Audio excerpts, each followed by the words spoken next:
Hello everyone. Today I will be covering how MSAT utilizes Teams. So after you have joined our Teams using the link in the Quick Start Guide, you can come over here to the Teams tab and you should see the MSAT team pop up after you have been approved.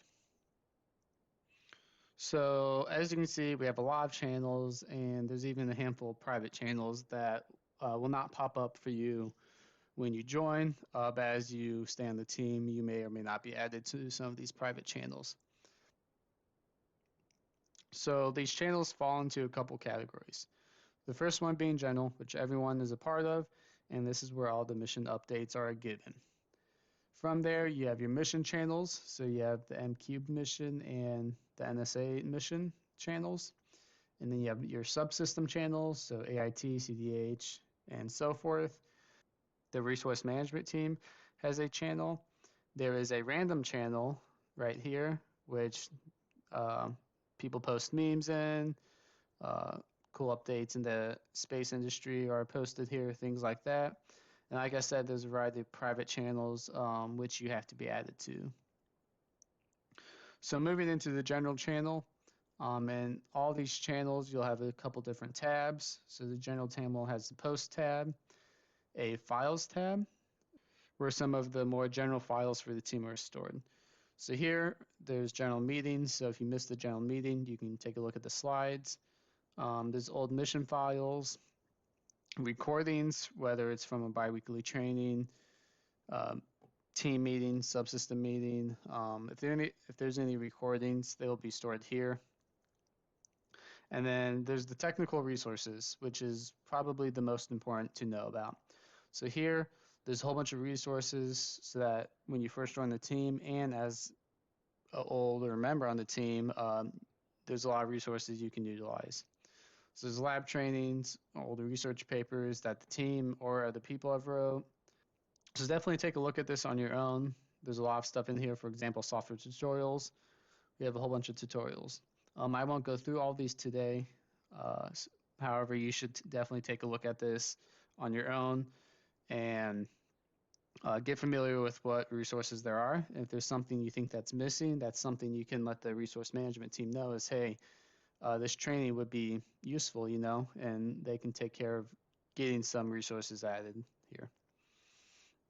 Moving on, you have the master MSAT calendar. So any MSAT event, whether it's a workday, subsystem meeting, or the general meeting, all goes in here. It's pretty light right now because we're at the beginning of the semester, but as more meetings get scheduled, this can kind of get a little messy. Don't let that scare you, though. You don't have to go to all these meetings.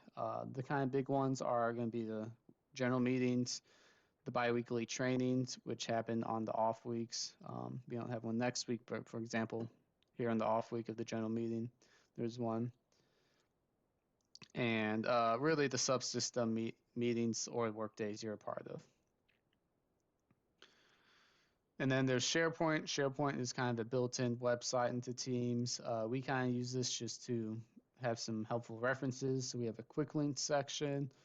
There's Overleaf, GitLab, our website, the YouTube channel, Google Drive we no longer use, but there's good quick links here, a little upcoming events section, and a really cool video you should definitely watch.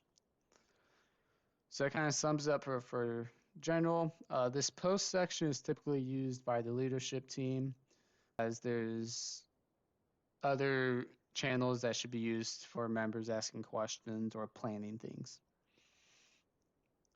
So moving into the mission channels, there is the M-Cubed mission channel and the NS8 mission channel.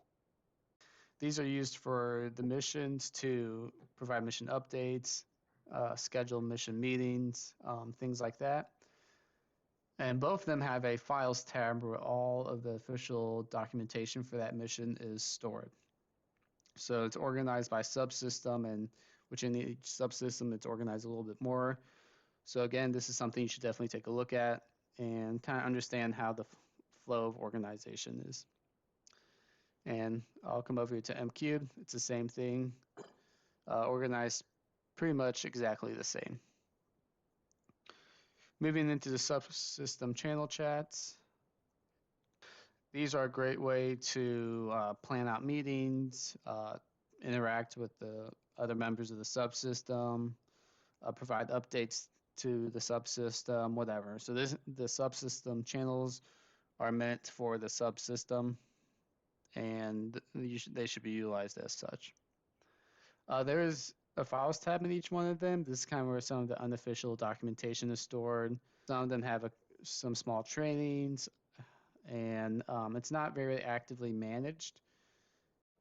So it's typically unorganized, and for CNDH, we don't even use it because we use GitLab and other things.